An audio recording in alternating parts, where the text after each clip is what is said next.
Good morning, friends. Welcome back to Ayers Rock Airport. Our destination today is Broken Hill in New South Wales, but before that, want to do a sunrise flight around Uluru?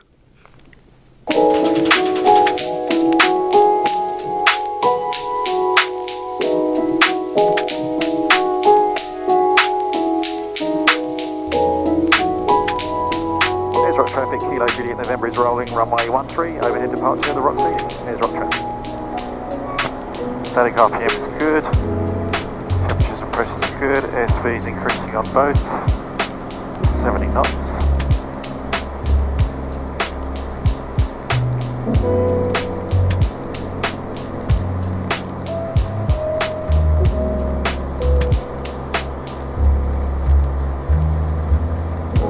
feet, caps is available, fuel pump stays on, landing light off, make a left turn. Ayers Rock traffic, Kilo Juliet November, departed time 08, maintaining 4000 for Ayers Rock Scenic. Ayers Rock traffic. Ayers Rock traffic, Outback Echo, shoots away 5 miles south of the field, take 2 parachutes open below 6,000 feet. Kilo Juliet November, let me know when you have the parachute sighted. Roger, Kilo Juliet November is looking. Kilo Juliet November, parachutes in sight and we're well past.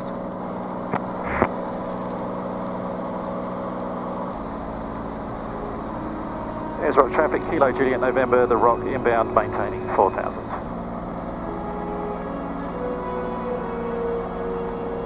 And there you have it, Ayers Rock from 4,500 feet as the sun comes up over another day in the desert. Beautiful. That's incredible.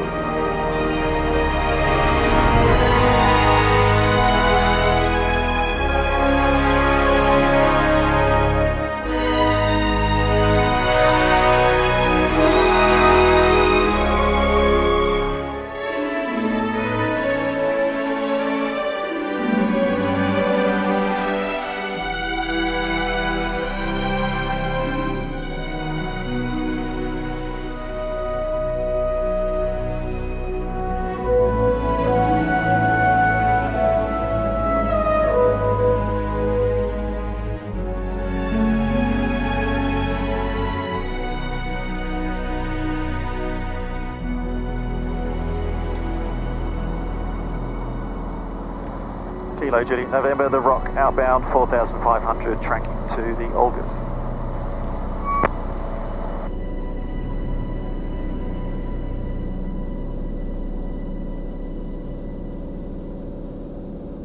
And as well then on this scenic flight, not only do you get to fly around Uluru itself, but the other huge rock formation that's not too far, I think they're about 50 kilometres apart, called the Olgas, which we're going to get to fly around now as well. Kilo Juliet November, the Olgas inbound maintaining 4,500.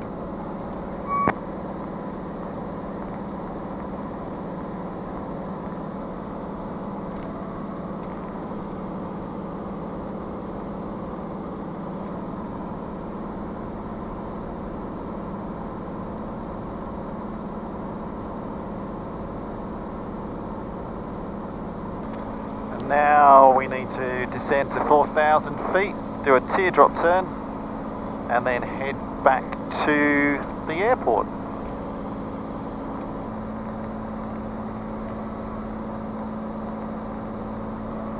And then stay to the left of this road here. Okay. I hope you enjoyed that as much as I did. Okay, track back to Ayers Rock Airport, climb up, and let's start heading southeast. Let's start slowly making our way over the next couple of days, but slowly we start making our way back to Melbourne via Broken Hill, actually via William Creek, which is our first stop today. Ayers Rock traffic, Kilo Juliet November, the Olgas outbound maintaining 4,000, tracking to Ayers Rock Airport. We'll be flying overhead and climbing and then tracking out to the southeast. Ayers Rock traffic. Ayers Rock traffic, Kilo Juliet November is overhead the aerodrome 4,000, climbing 7,500, tracking to the southeast. Ayers Rock traffic.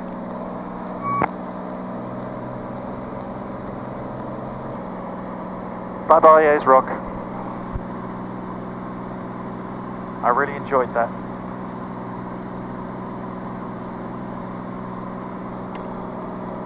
Very cool. Okay, onwards. Next stop, South Australia. There's quite a big fire actually. I don't know whether you can see up ahead in the distance, probably about 20-30 miles ahead of us at the moment, and it's blowing smoke all the way. I reckon that's at least 50-60 miles of smoke trail that it's blowing all the way across the desert. I'm not sure what's causing it. It's going to be a little bit off to our right, so I'm not going to be able to see exactly what's causing it, but could be, I don't know. I honestly don't know what could be causing it. There's not a lot to burn out here actually. And that green line on the moving map there, you know what that means? It means we're just about to cross into South Australia. Oh, and there's that fire down there. Well, there's part of it as well.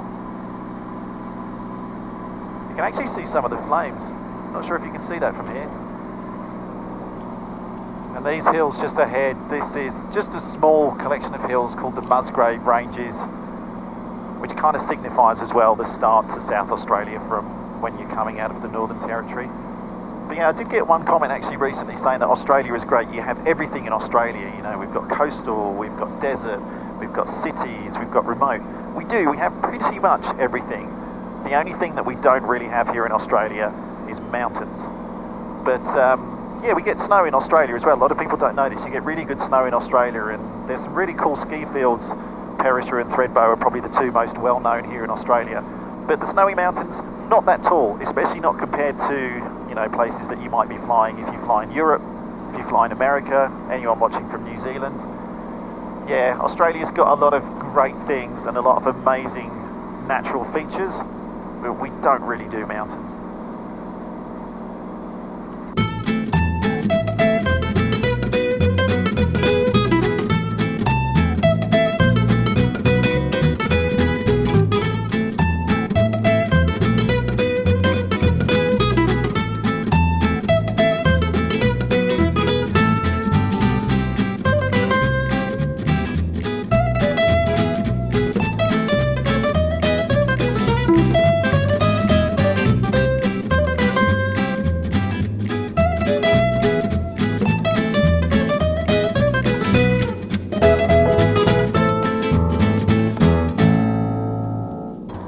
Start to come out the desert a little bit more and start to head into South Australia. This really starts to become opal mining town.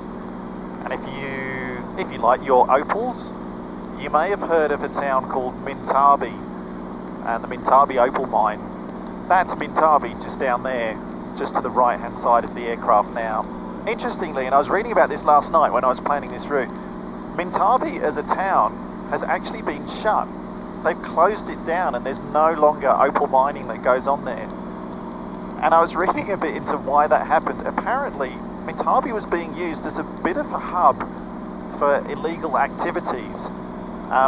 In particular, illegal drugs were being passed through Mintabi to get basically from the larger populated areas into some of the smaller outback towns.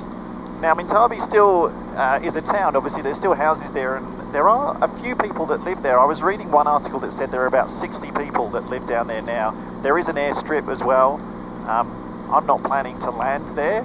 If we had to, I will, but I don't really want to stop off at a gangster ghost town. Now, as well as shutting down the town, and again, I didn't realise you could do this, the local authorities are actually putting this exclusion zone around the town, and they're going to make all opal mining and any sort of fossicking illegal. There's one other funny story just as we're passing by Mintabi now.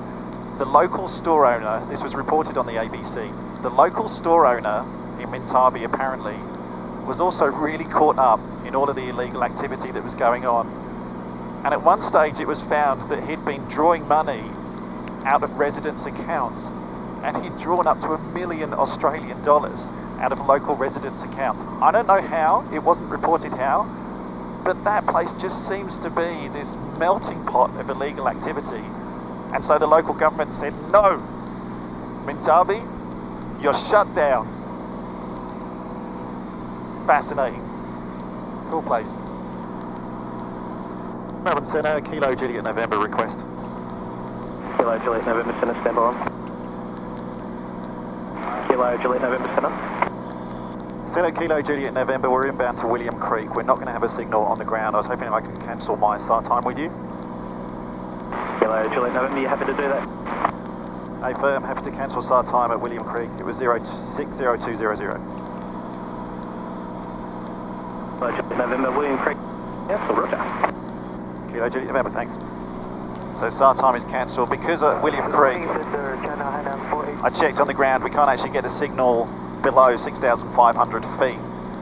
So instead, just before we start our descent, thought I'd cancel our start time now. But I'll still keep Melbourne Centre on the radio, just in case we need them. All it means is I don't need to cancel my start time now once we actually land down on the ground. Talking of which, time to start our descent. William Creek traffic, Kilo Juliet November, turning final, runway 11, full stop, William Creek.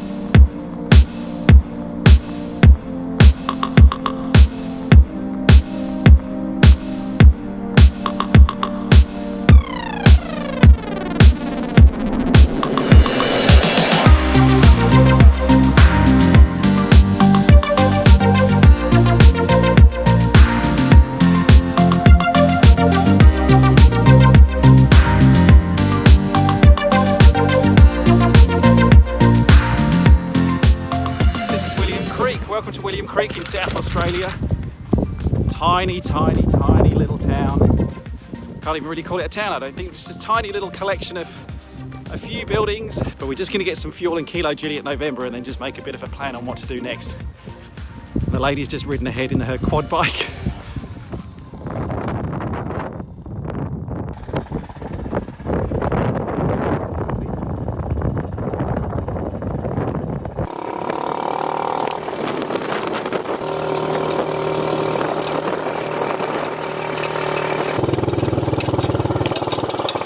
Nice to sit down for a second after refueling and sorting everything out with Kilo Juliet November.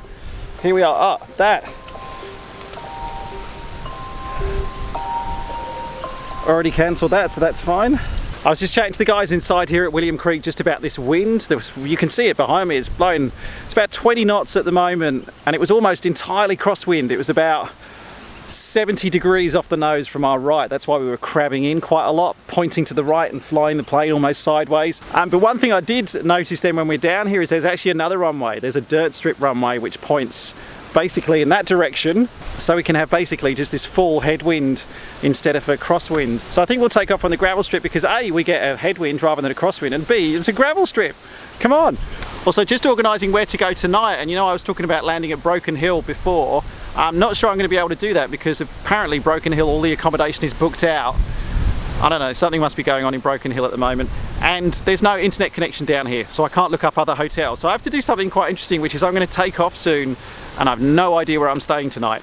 But what I think I might do is I'm going to head to a town called Griffith, and I quite like the idea of going to Griffith for two reasons. First of all, I know there's quite a few hotels there, having stayed there before, so there's probably more chance I can get somewhere to stay. And number two, it's well known for its Italian food, and right now, I could smash a pizza.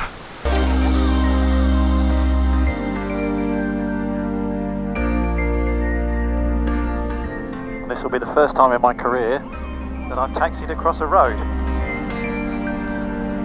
Look left, look right.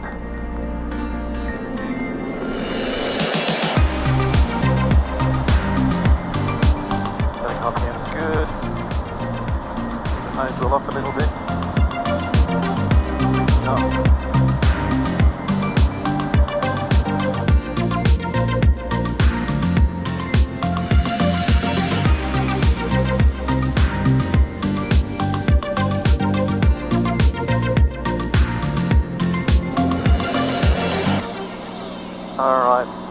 Levelled us off at 7,500 feet. The air's a lot more stable up here, which is nice. Still a few bumps now as the afternoon draws on, but a lot nicer than it was down there on the ground level. That was a pretty lumpy takeoff, especially off that gravel strip.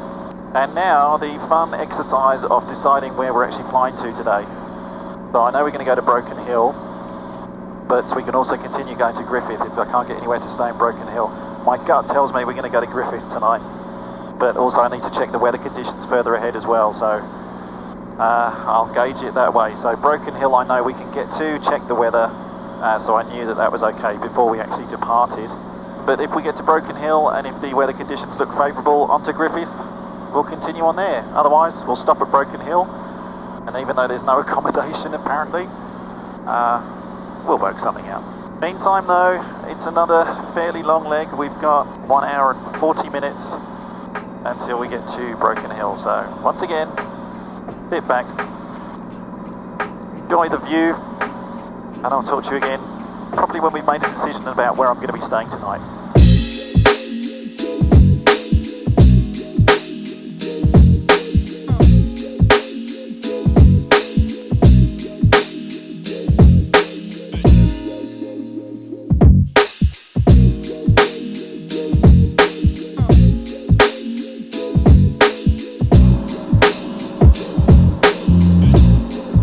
Okay, let's start our descent into Broken Hill. Oh, incidentally, yes, we're going to Broken Hill. We're going to Broken Hill, we're not going to Griffith, because there's a little bit of weather between Broken Hill and Griffith, and my beautiful wife managed to get me a hotel in Broken Hill.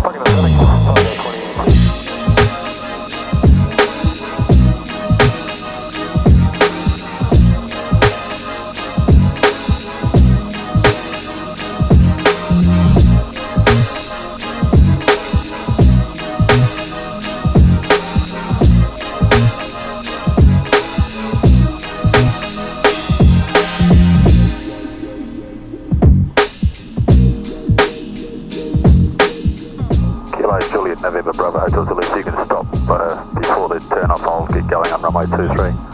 Copy that, we'll hold short, Kilo Juliet November. Thank you.